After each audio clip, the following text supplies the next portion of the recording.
এখনো দেয়নি, বললো 19 তারিখে দেবে। আমি চাই আমার বাচ্চা যে কষ্ট দিয়েছে যেন ওর ফাঁসি হয়। আমার বাচ্চা বহুত কষ্ট করে আমি মানুষ করেছি।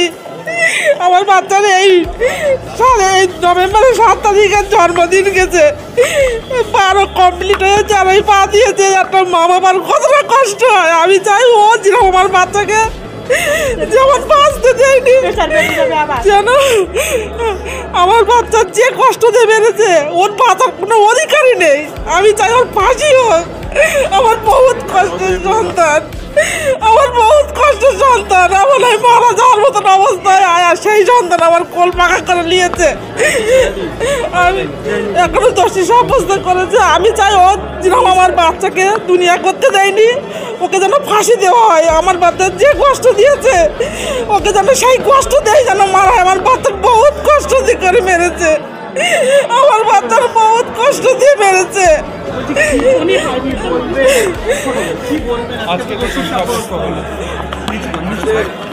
আমরা আইনের প্রতি ভরসা রেখেছিলাম, দীর্ঘ বিশ্বাস ছিল যে আইন নিশ্চয়ই সাজা একটা ঘোষণা করবে।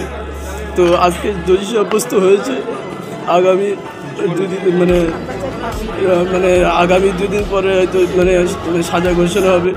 তো আমি একটা কথাই বলবো, প্রথমে যা বলেছি আজও তাই বলছি যে ওর জন্য ফাঁসি হয়। এরকম আমরা কিছুদিন আগেও শুনেছি এরকম বাচ্চাদের এরকম প্রত্যেক বাচ্চা গ্রামে এমনকি হচ্ছে যে বাচ্চাদেরকে এরকম হত্যা করছে।